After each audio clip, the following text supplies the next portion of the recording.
what happens when diffusion models meet particle dynamics, sparse trajectory, recovery, and survival analysis. In this episode, we dive into 3 striking papers that push AI beyond standard prediction. One reveals how the geometry of a drift field shapes finite particle convergence. Another shows how to infer individual dynamics from only sparse snapshots and context. And a third turns survival analysis into a generative diffusion problem. Together, they hint at a future where AI learns not just outcomes, but the hidden processes behind them. Let's explore the first paper, Finite Particle Convergence Rates for Conservative and Non-Conservative Drifting Models. This paper studies finite particle convergence for one-step generative drifting models and shows that the geometry of the drift field fundamentally changes the error rate. For the conservative variant, the velocity is defined as the difference of KDE scores. B, nu, mu, h, z equals log rho. Nu, h, z minus log rho. Mu, h, z, making the field a true gradient. Unlike the displacement-based drift of Deng et al. 2026, using a joint entropy identity adapted from recent finite particle SVGD analysis, the paper proves that the time average squared residual velocity Vn contracts at rate hn0, nt, plus a reciprocal KDE self-interaction term and an explicit quadrature error term. Under H-uniform quadrature regularity, the optimized root residual velocity rate is n, -1, d plus 4. More generally, if the quadrature constants grow like h beta, with 0 is less than or equal to, beta is less than 2, the rate becomes n 2 beta, 2d, plus 4 beta. For Gaussian kernels, the conservative drift is exactly 1h 2 times the original displacement field, so the two dynamics coincide after time rescaling. The paper then analyzes the original non-conservative Laplace drift using a sharp companion kernel, decomposing it into a positive scale factor times a sharp score mismatch plus an unavoidable Laplace scale mismatch residual, h. The resulting finite particle bound has the form kappa, 0, gamma, hn, plus, beta, hha, hha, enda, nim, hha, itmn, showing that convergence is only to a residual neighborhood unless local Laplace radii align. The main novelty is the explicit separation of conservative, score-driven convergence from non-conservative scale mismatch error, with all rates kept bandwidth explicit.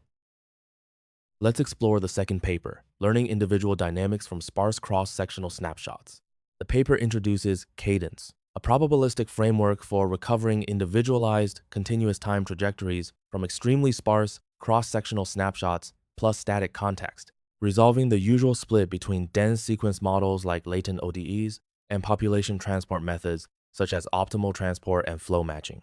Its key novelty is an identifiability theory, showing that single time point trajectory inference is possible when the ensemble has contextual structure, a dynamical foliation assumption partitions, context space into leaves with shared ODE parameters, context observability makes leaf membership readable from static covariates, and a manifold regularity assumption justifies representing dynamics as a convex mixture over a finite expert set via a soft mixture of experts router. Spatial ambiguity is removed by a score-based probability flow ODE encoder, which collapses latent symmetry from the full diffeomorphism group to Gaussian preserving isometries. Training is decoupled into a score-matching spatial stage and a low-dimensional temporal stage, with either a semi-longitudinal latent MSE loss or a cross-sectional MMD loss over temporally smoothed subgroup marginals. Across 7 benchmarks spanning Lotka-Volterra, Van der Pol, SIR, gene expression, Sergio, and the Larry hematopoiesis dataset, cadence trains strictly on sparse snapshots matches or exceeds dense trajectory baselines.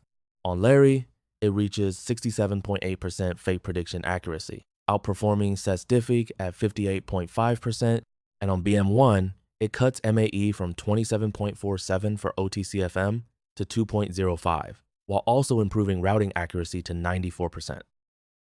Let's explore the third paper, SDPM Survival Diffusion Probabilistic Model for Continuous Time Survival Analysis. SDPM, or Survival Diffusion Probabilistic Model, reframes continuous time survival analysis as conditional generation of the observed outcome pair, T, delta, rather than direct hazard or discretized time prediction. The model uses a DDPM-style reverse diffusion process over a two-dimensional target space built from standardized log times and a Gaussian mixture encoding of the censoring indicator, then reconstructs the conditional survival curve with the Kaplan-Meier estimator under independent censoring.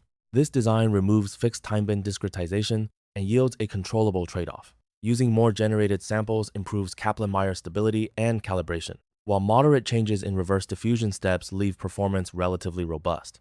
On 10 real-world datasets, including FLC, ovarian, PBC, SEER, support, TCGA-GBM, VLBW, and WHAS-500, SDPM, was compared with random survival forest, DeepSurv, DeepHit, XGBS ECA plan neighbors, and XGBSC stacked Weibull. It achieved the best average rank overall and was especially strong on integrated Brier score, winning 7 of 10 datasets. It also matched or led on discrimination, taking the top C index on FLC, PBC, SEER, and TCGA-GBM, and the top time-dependent AUC on 5 datasets.